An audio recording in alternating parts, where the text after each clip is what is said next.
If you enjoyed today's story, please consider subscribing to this channel, where a new original sci-fi audiobook is uploaded every Thursday morning. Thank you for listening. The Cherry Coffin by P.E. Rowe. Nearly 2 years after it happened, my fiancée Mercedes wakes up in a cold sweat, telling me about the dream she had about the universe where we got caught, the interrogation. Everything else, she tells me, was the same. It started with Lumera and a coffin. At least that's how we joked about it at the time. Lumera, whoever she really was, functioned as our contact on Athos for the network. In Mercy's dream, she's in a room with all the people in the chain of custody of the casket, and she swears that the only person she recognized apart from me in that room was Lumera. Cold sweat. The interrogators were threatening to put me into a casket and dump it into Athos if she didn't tell them everything. "What did you tell them?" I ask her. "I didn't get a chance, Bricks. I woke up." "You were going to give me up," I joke. And it's just a joke, I'm thinking. No, I don't know," she says, her hair soaked in sweat and anguish. "Aw, hell, Mercy. We made it, didn't we? Everything's fine. I kinda like it out here, right?" "Right," she says. Alpha Richard is okay, I guess. Relative to Athos, obviously everything is smaller and not as well fixed. But I think that matches our lifestyle anyway. Me and Mercy were never going to make it onto the ring anyway. So what's the difference between a cylinder group there or one of the stern wheels here? But ever since the dream, Mercedes keeps asking me if she thinks they can get us. Honestly, I have to think Athos could get us if they wanted to. That's if they even know. The Athosian government never made it easy for people like us. Travelers, they called us. Alternatively, floaters or drifters. Both terms that always bothered me, though I can't say why. But they'd been squeezing tighter every year since Mercy inherited the Sassamon-class short shuttle from her grandfather. And the more Athos squeezed on docking fees, recharge rates, and flight licenses, the more little jobs we had to take from Lumera to keep our fun little lifestyle afloat. So one day, out of nowhere, Mercy gets the idea we should visit Ithaca for Founders Week, which I thought was a dumb idea, considering the docking fees anywhere within 1,000 kilometers of the capital that time of year could keep us floating for months.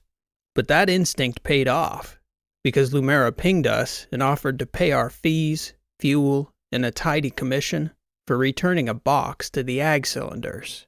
"Just a box?" Mercy asks her. "An empty box?" And Lumera says that's the deal. "Why all that fuss over a box?" I ask Lumera. She tells us it's an Ithacan thing. Over-regulation, venue rules, walkway access, fines. "Must be a big box, eh?" Mercy says to me. "I wonder what was in it." It turned out to be cherries. A refrigerator crate for fresh cherries that came in for a wedding. Day of delivery, straight from the ag cylinders that grew them. The happy couple wanted them date of harvest, right to the celebration. The freshest cherries one could get on Athos. And the box was more of a crate than a box. A proper refrigerator crate, really. It was heavy as hell, supposedly. Lumera gave us strict instructions not to touch it. She'd arranged bots on both ends to do the lifting. All we had to do was open the back gate, fly out to the destination, and let the bots out there take it off our hands. "Looks more like a coffin than a food crate," Mercy says. "Cherry coffin," I say. "That's how I'd like to go. Plenty of tasty fruit for the afterlife." It occurred to me on the flight over, once we'd cleared the outer dock, that it was strange Lumera was so insistent that we never touched that empty box. I could understand the need to get it off Athos before the venue got a fine, especially if they didn't have the space for all the stuff coming and going on the day of a big feast like that. But us not being able to lift that box under any circumstances? It's not as though there were any regulations on an off-market flight. Lumera had also given us her word that she'd never put us in an awkward place with the law, beyond the fact that what we were doing wasn't strictly legal in itself. Back channel, maybe. Unregulated, more properly. But Illegal was a bit of a slur for the off-books work we did. I was thinking all that, not even discussing it with Merceda, really, and suddenly she pipes up stating, "I swear I just heard a noise from that box, Cambrix." I didn't hear it myself, but I wasn't about to tell her she might be imagining things. I might as easily have been imagining I didn't hear a thump, because what do you do if you do hear a thump? Well, we did what we did, pulling into the airlock bay for the short shuttle at the Crawford Bantam cylinder, where we were met by 2 multi-use models that took that box off our hands. And no sooner had the bots cleared the loading bay than Mercedes' bank pinged with a balance update that caused her eyes to pop a little wider than I'd seen them for a while. She shared it to my eyepiece, and then my eyes popped. We'd cleared about 3 months and an afternoon flight out to the cylinders, which we both felt was worth a celebration. "Let's get some cherries," Mercy says. "How often can we get them this fresh, right from the plantation?" Sound enough logic, I think. So we had them pull the sassamon into one of the short-term bays, and figured we'd have a walk about the cylinder to find the ripest cherries the 2 of us had ever seen. It's always good to get a walk in regardless. And if all that wasn't funny enough, another funny thing happens. We get up to the innermost drum, thinking this ag plantation would be like all the other fruit production farms, box growth, stacks and crates, and we figured there'd be a layer or 2 that were harvesting, as most production lines staggered their crops evenly, so that there was always something coming and going. So we expected to see lines and rows of grow boxes, maybe columns, but definitely not what we saw. This drum's innermost layer was a flat field from one end to the other, and covering it was the tallest, greenest grass we'd ever seen. It was beautiful, and the air so fresh, the 2 of us could hardly take it, but not a single cherry in sight. So we decided to ask around. "No cherries here," a man says. "Crawford's only ever grown wheat." "Our mistake," I say. "Any chance there's a place a couple of travelers can get dinner before we float off again?"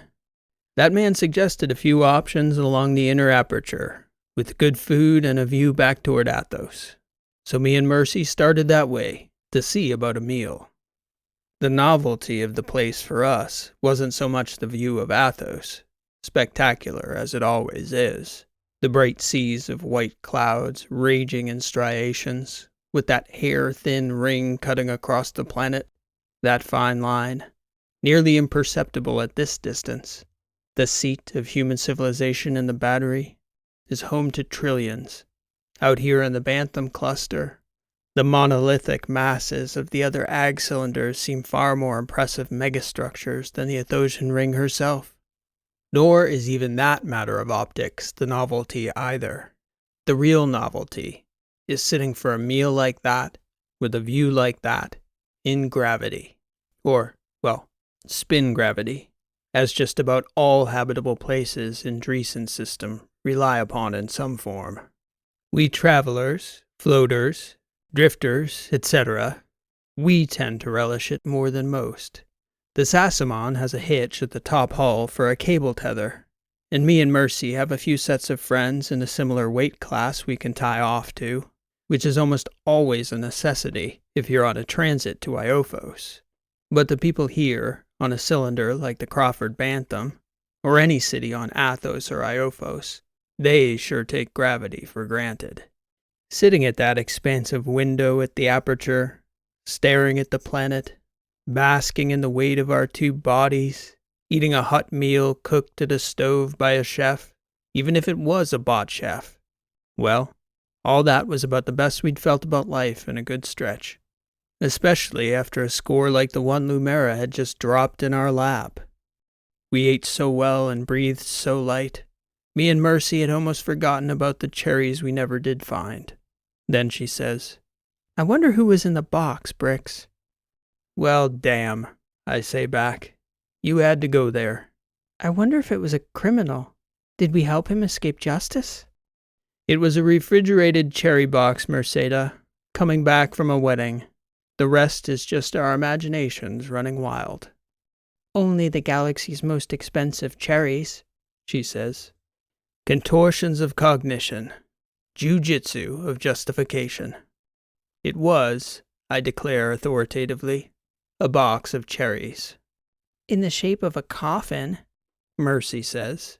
Maybe it was a dead body. Mercy, mercy, mercy, Merceda. Could we interest you in dessert, friends? The table prompt asks us, a smiling, sweet-looking avatar, seeming to look up at us with great anticipation of our order. Mercy winks at me. I'll have a slice of cherry pie. Make it 2, I say. If you've already sunk the cost, you may as well enjoy the ride. Dessert was delicious. So there we were, walking the causeway along the aperture, taking in Athos from all 360 degrees as we circled around, digesting, discussing our next destination, back to Athos, Iophos maybe, tethering up with some friends in the outer orbitals, the mid-station maybe. And Mercy tells me she's enjoying the walk so much, she suggests walking back. All the way to the Sassamon, I ask her. That's nearly 15 kilometers, Merceda. Long way. Not all the way back, Bricks, she says. We can hop off the tram before the airlock, have a stroll along the wheat fields. It was a rare opportunity for us to be in such a green open space like that, so I figure why the hell not? If my legs get spent, I know we're going to be penned up in the Sassamon for days anyway, so I agree. We stopped at the Jade Band along the inner drum, about 3 kilometers from the midline airlock where the Sassamon was put up. And apart from the farm equipment, a few multi-use androids working the fields, and the irrigation posts, there was nothing out there but the knee-high green of the rising wheat. We walked along, enjoying the fresh air and the empty causeway. For a couple floaters who spent most of the last few years penned up in the Sassamon, or our pop-out or spacesuits, it was hard for us to figure the people of Crawford Bantham wouldn't be out here every day stretching their legs. How the familiar becomes invisible. Then, something did become visible out on that green. They were about halfway up the drum from us, or maybe a quarter turn would be a better way to say it. And they were far enough in the distance. Merceda thought we could catch them as they were coming our way. She thought it would be fun seeing those sideways people get more right side up as we two climbed the cylinder wall. So we quickened our pace and set what we thought was an intersecting course. Can we walk here? I asked her several hundred meters into the field, our feet trampling the wheat underfoot. They're out there, Cambrix. There's no reason we shouldn't be able to follow them out there too. It seemed like sound enough logic. At first, they were just 3 figures. Humans, we presumed, because of the way they were walking. Not in a tight, perfectly coordinated formation. But as we got closer, we could see 2 of the walkers did keep an even line. It was just the third person whose gait deviated from a calculated linear progression. 2 bots and a human, for sure. A young woman, we could see as we got within 100 meters. And as we got closer, me and Mercy saw that this beautiful young lady was out here walking alone, and seemed to want to be left alone, trying to walk at an angle behind the bots, her face down, hiding her head under a hat, but not so perfectly that we couldn't see the strikingly blonde hair. And as we got very close, she seemed to understand that to walk away from us directly would make her seem conspicuously evasive. So she allowed us to approach, simply returning the hello we both greeted her with, neither quickening nor slowing as she stepped, clearly signaling that she didn't care to pause for a longer conversation than that greeting. But it was enough. Don't look back, Mercy says to me as we continued. Just keep walking, Bricks. I figured it out. I keep my eyes fixed straight ahead. Figured what out, love? The cherry coffin. That was our passenger, and the 2 bots that carried it away. It made sense. If she hoped to go unnoticed out on Crawford Bantham, walking through the drum instead of taking the tram would be the right move. And walking through the wheat field instead of the causeway. I wonder who she is, I say. She looks familiar, as one of those faces. On Athos, she sure does, Mercy replies. I caught a snapshot in my eyepiece, love. I'm pretty sure it's who I think it is. Let's not talk about it out here. Wait till the sassamon bricks. I noticed that Mercedes started looking over her shoulder as we got close to the midline. Then, as we started to pass people and bots, she was doing double takes just to make sure no one was looking back at us or following. I started to think about who that girl could have been to get Mercy all jumpy like that. We'd run little jobs here and there for Lumera to keep our heads above water, but our agreement this time, as it always had been with Lumera, was nothing illegal. We made it clear we didn't want any trouble.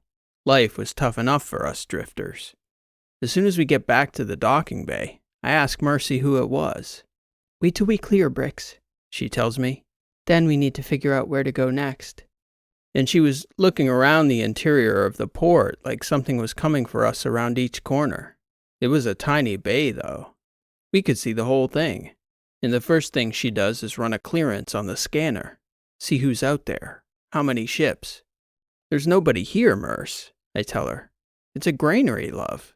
No one comes to the wheat fields.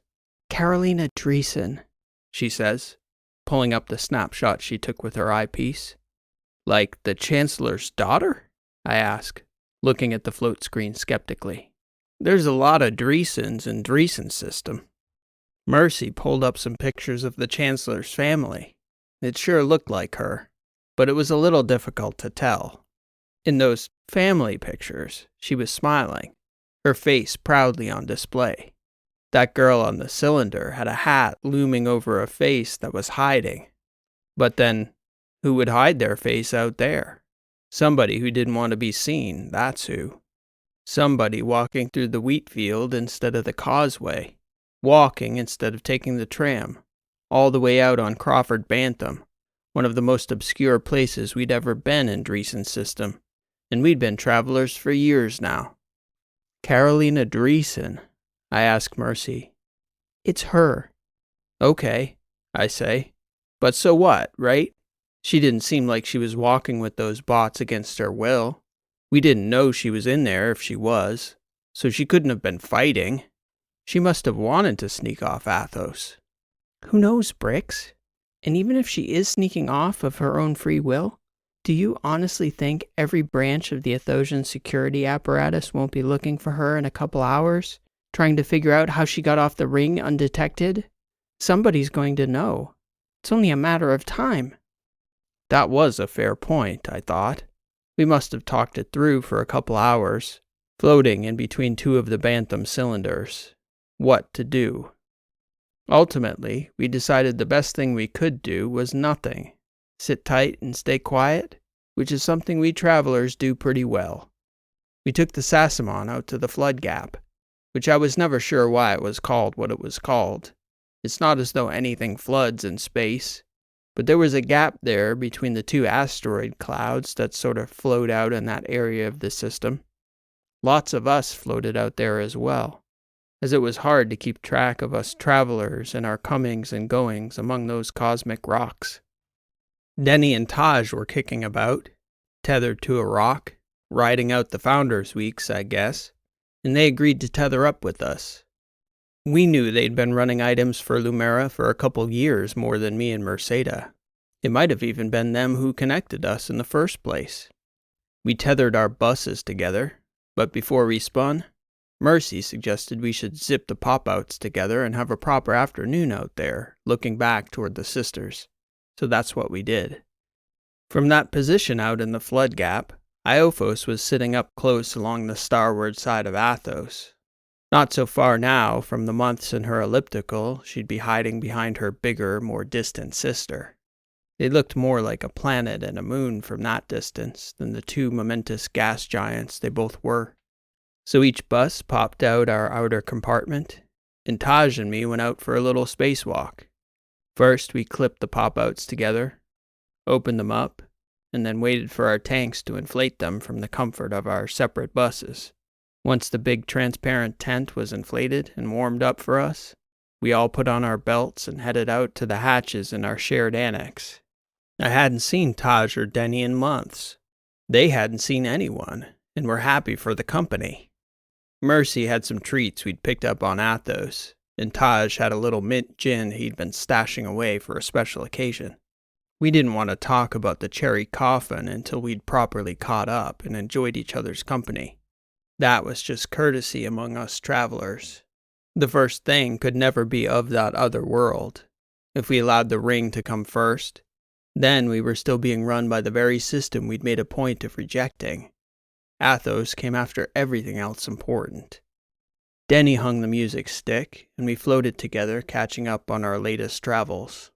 We talked about the green of the wheat fields, and we recommended they stop by Crawford Bantam, or another cylinder on the same schedule when the crop was coming up.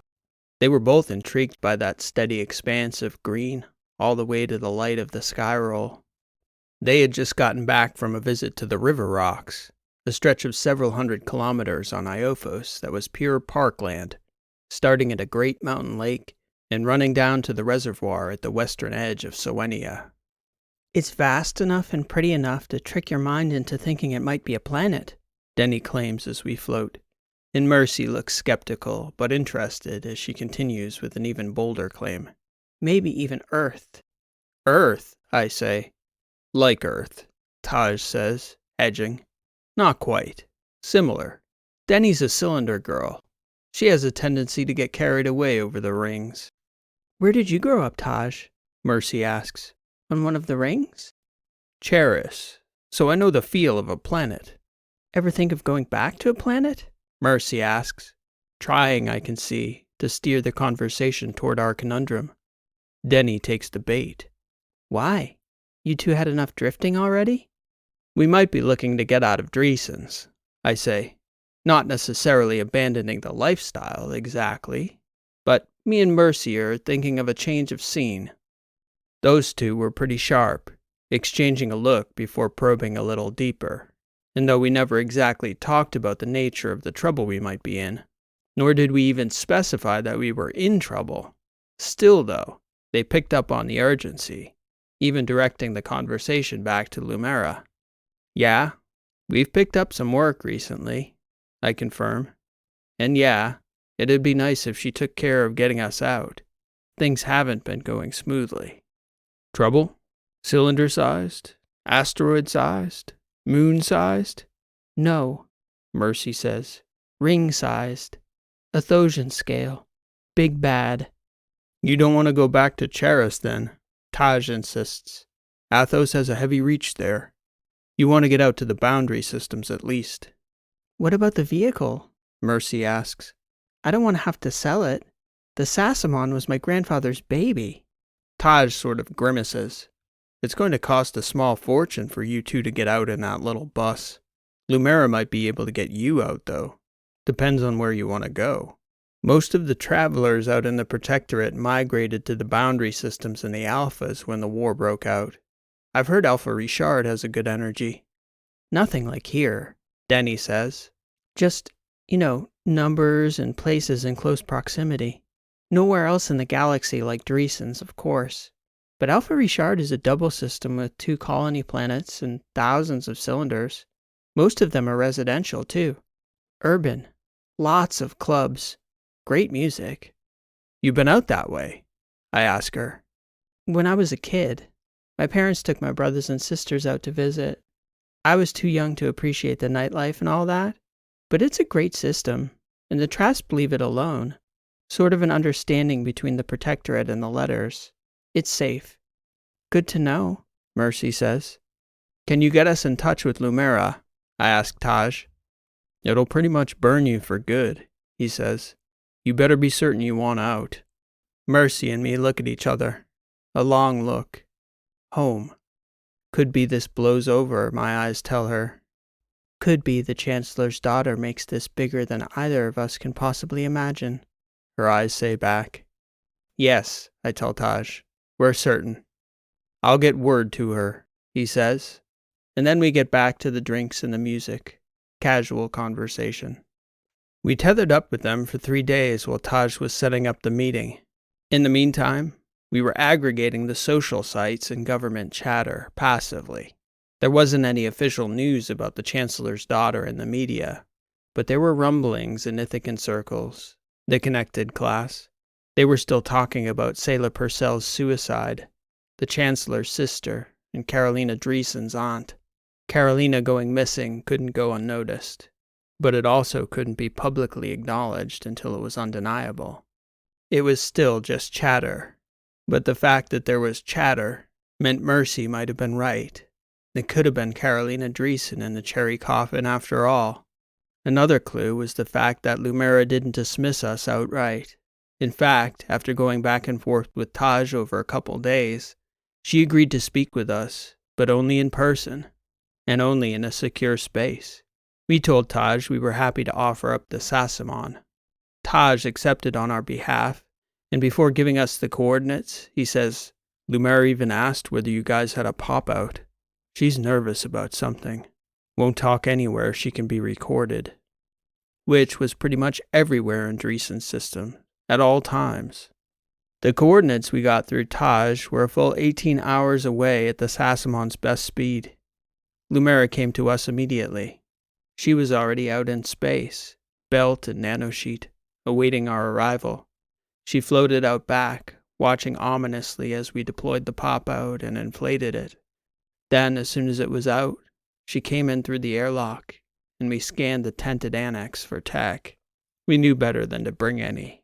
She was much older than I'd guessed, grandmotherly almost, but not the warm kind, cold. "What did you two get into? You've never had any trouble before." "It was an accident," Mercedes says to her, looking as apologetic as she could without actually saying the words. "Did you know?" I ask. "No," Lumera says. "But you know what he's talking about?"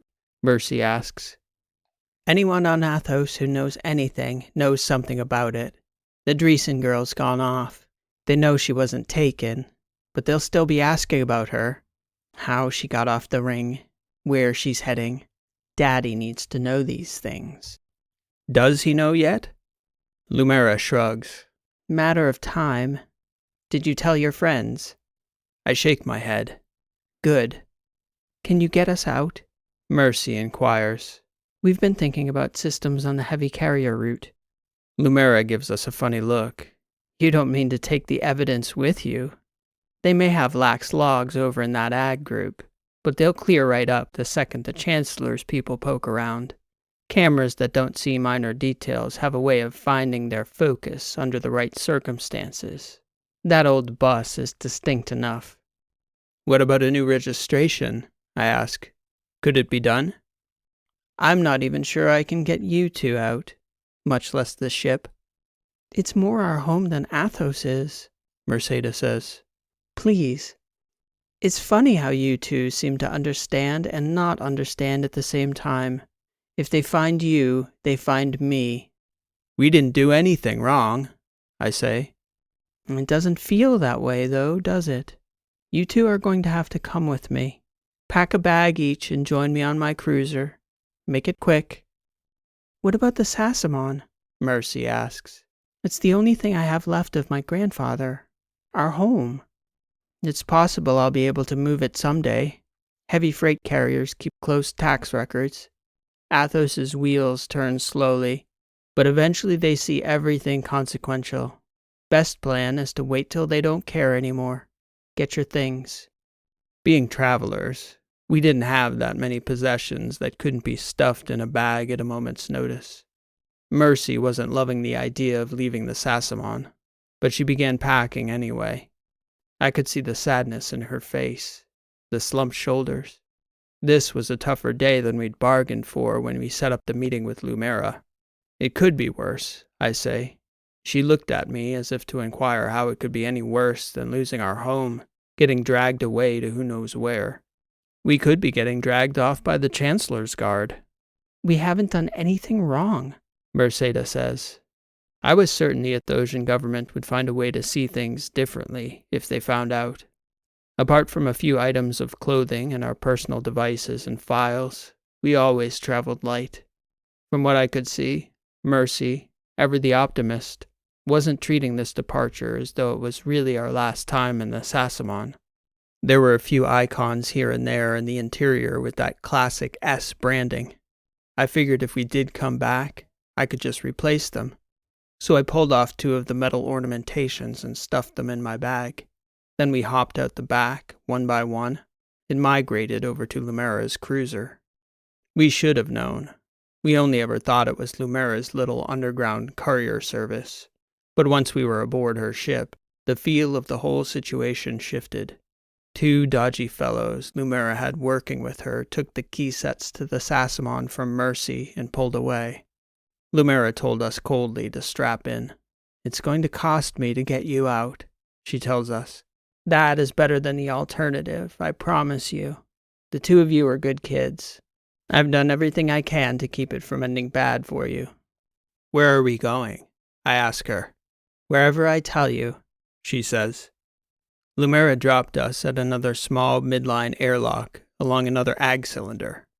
It was the middle of the night by their time when we arrived. There were no bots, and only another young guy on the loading bay. Lumera gave him strict instructions. "Ferry them out the old way," she says. "1 unit, the Arbor route." "You're the boss," the young man says.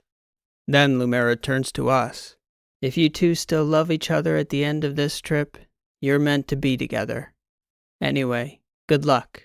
Don't contact us again." "What did she mean?" Mercy asks the young man after Lumera left us. "Where is she sending us?" "It means far. A long time in a small space. You 2 are okay with that, right?"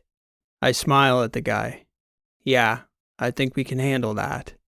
"Any idea where we're going, though?" "Actually, no," he says. "It's better that way.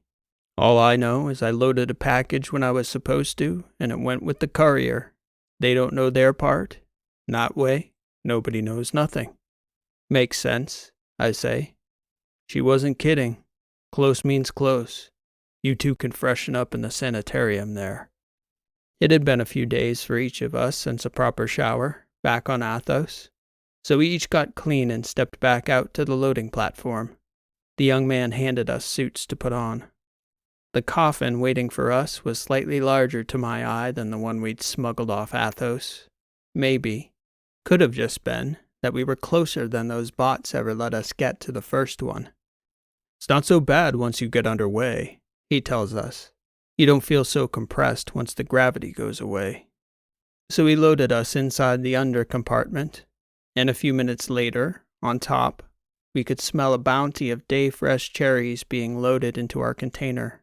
"The cherry coffin treatment," Mercy says. "Good sign. We know how it turned out for the Chancellor's daughter." "Where will we pop up, though?" I whisper in the darkness. "Does it matter as long as we pop up?"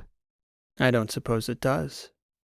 Lumera had us put all our tech in a Faraday bag the young man had us stuff in our packs. That was loaded in a small compartment below our feet.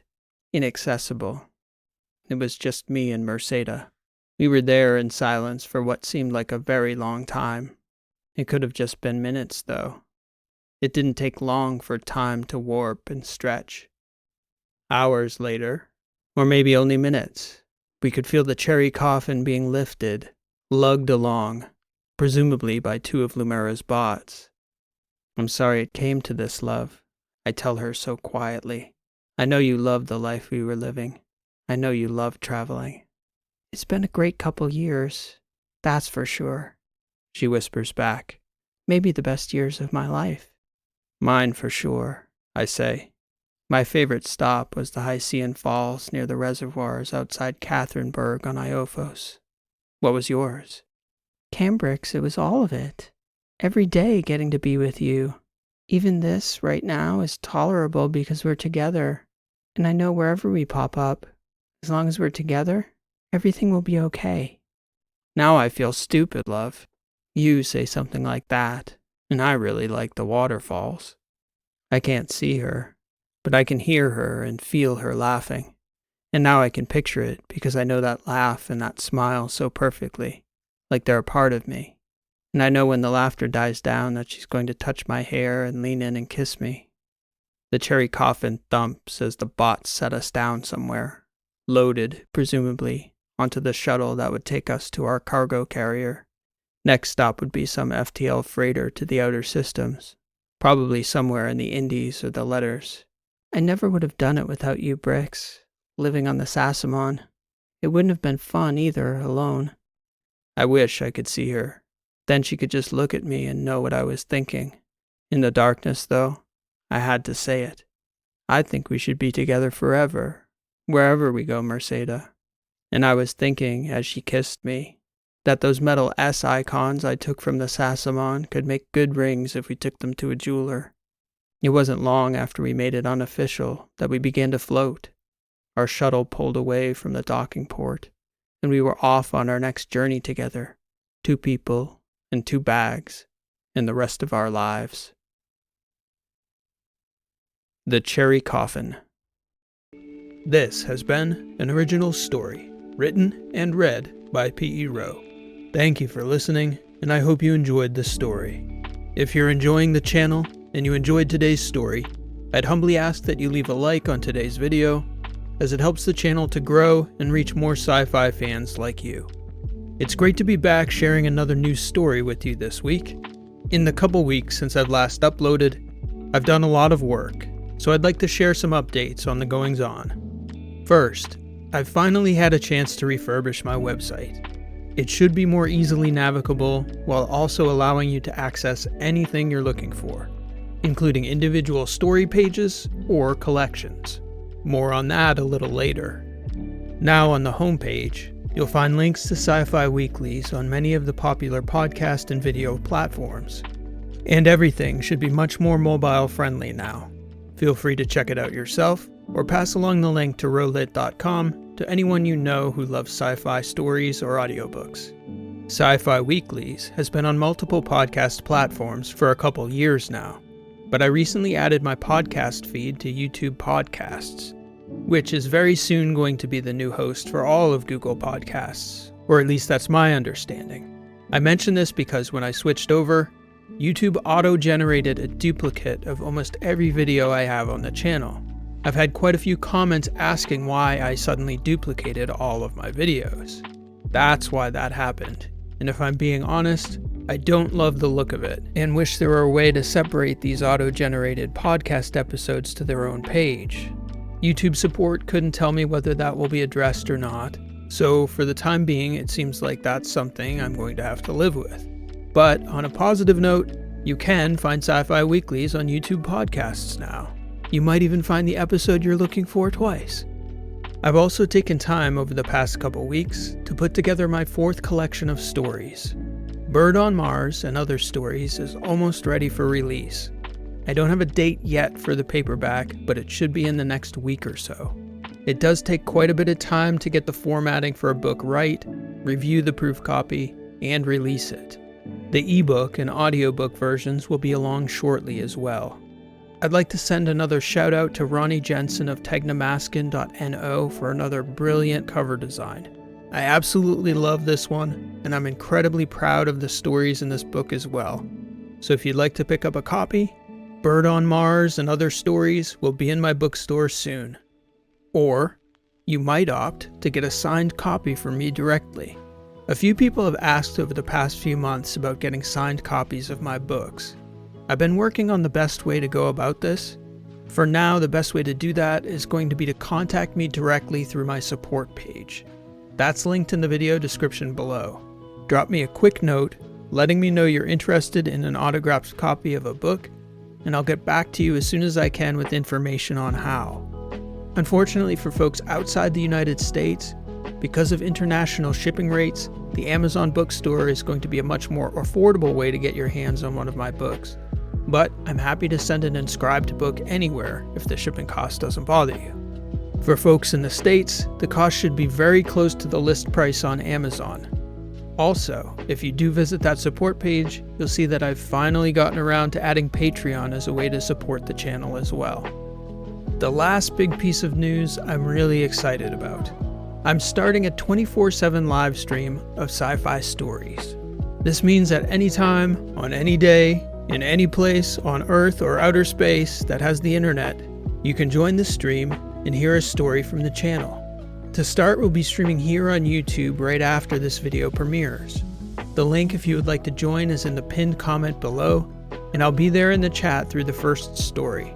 So feel free to join us as we kick off what I hope will be a fun and successful stream that entertains a lot of people for a long time to come.